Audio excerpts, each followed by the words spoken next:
देशाचे माजी गृहमंत्री सुशील कुमार शिंदे यांनी अलीकडेच दल लेक आणि लाल चौकात गेले असताना आपली कशी फाटली याचं वर्णन केलेलं आहे। फाटली हा शब्द त्यांनीच वापरलेला आहे, मी नाही वापरत आहे। पण हे असं पहिल्यांदा झालेलं नाही। 1989 साली मुफ्ती मोहम्मद सईद हे देशाचे गृहमंत्री होते। त्यावेळेला यासीन मालिक या अतिरेक्यानं त्यांच्या मुलीचं अपहरण केलं आणि 5 अतिरेक्यांना सोडवण्याची मागणी केली, तर तुमच्या मुलीला सोडतो असं म्हटलं।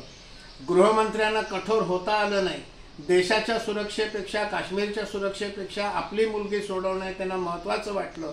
त्यांनी 5 अतिरेक्यांना लगेच सोडून दिलं आणि त्याच नंतर 2 महिन्यांनी काश्मीरमधल्या काश्मीरी पंडितांना निर्वासित होऊन काश्मीरच्या बाहेर पडावं लागलं।